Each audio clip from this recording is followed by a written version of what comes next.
Snow pressed softly against the tall windows, turning the city lights into blurred stars.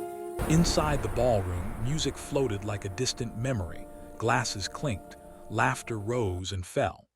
At the long white table near the stage, a woman held a pen with trembling fingers. Her tears landed on the paper before the ink did. No one noticed the sound her heart made when it cracked. The Christmas party was meant to be bright. Red ribbons wrapped the pillars. Gold ornaments shimmered above smiling faces.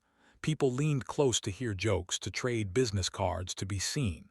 In the middle of it all, she stood slightly apart, wearing a simple dress that didn't ask for attention. Her name was Alina. Most people knew her only as someone's wife. Tonight, she was becoming someone's past. He waited across from her, checking his phone, jaw tight. His suit was sharp, his confidence loud. Friends patted his shoulder and whispered encouragement. Someone poured him another drink. Alina looked at the signature line again. The letters of her name felt heavier than they ever had before. When she finally signed, a quiet sob escaped her throat. The music swallowed it whole. A few guests glanced over, curious for a second, then turned back to their conversations.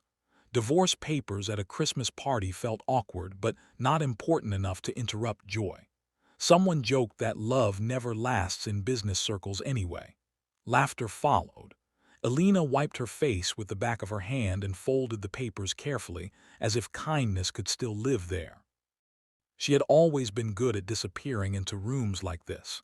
Years of walking beside louder people had taught her how. She listened more than she spoke. She noticed the way waiters' hands shook from carrying too many plates. She saw the tired smile of the woman managing the guest list.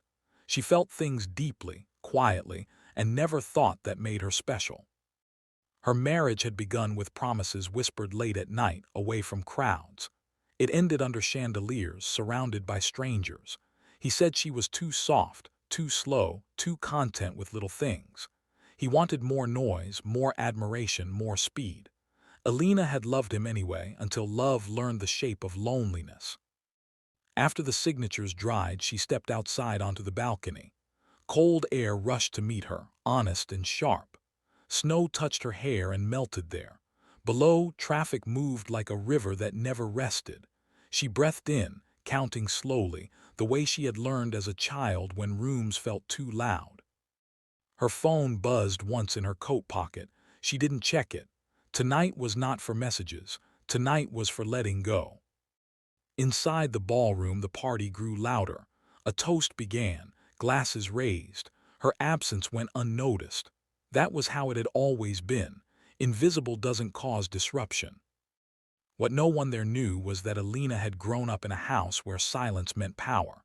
Her father believed real strength didn't announce itself. He built companies the way other people built sentences, carefully, deliberately. By the time his name reached newspapers, it was already too late to stop him. The world called him a billionaire. To Alina, he was just the man who taught her to hold doors open and listen before speaking. She had never used his name, never needed it. Her life had been shaped by watching, by learning how money could change people and choosing not to let it change her.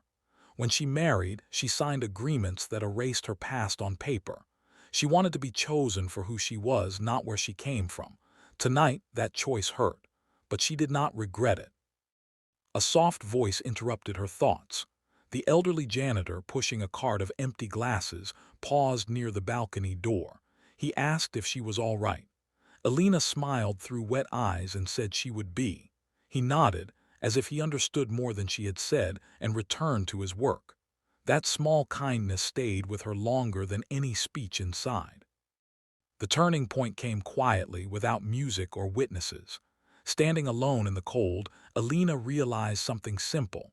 She had spent years shrinking so others could feel taller. Signing those papers did not make her smaller. It made her free. She went back inside, not to reclaim attention but to collect her coat. As she walked past familiar faces, no one stopped her. No one asked if she was okay. She thanked the woman at the guest list and slipped a generous tip into the waiter's hand, meeting his eyes. He looked surprised, then grateful. It felt right. In the weeks that followed, whispers began, but not about her tears. Her ex-husband's company struggled suddenly, quietly. A deal fell through, then another. People blamed the market, the timing, bad luck. Alina said nothing. She had simply made one phone call, not to destroy, but to step away from supporting something that no longer aligned with her values. Consequences don't need anger to be powerful. She moved into a small apartment with big windows and morning light. She volunteered at a shelter where no one knew her last name. She funded scholarships through a foundation that never mentioned her. When people treated her kindly, she returned it fully. When they overlooked her, she let them. Over time, those who truly paid attention began to notice. Not her wealth, but her presence. The calm way she handled problems. The dignity she carried without effort. Respect grew, not from fear or display, but from consistency, and that kind of respect lasts. On another snowy evening a year later, Alina walked past a window filled with Christmas decorations. She paused, watching her reflection blend with lights and falling snow. Her eyes were clear now, not because life was perfect, but because it was honest. Sometimes the quietest people in the room are carrying the deepest worlds inside them. Sometimes tears at a party are not a sign of weakness, but the sound of chains breaking. If this story touched something in you, take a moment to like it and share it with someone who might need it tonight. Subscribe for more soulful stories like this. And if you feel it, comment just one word below: strength.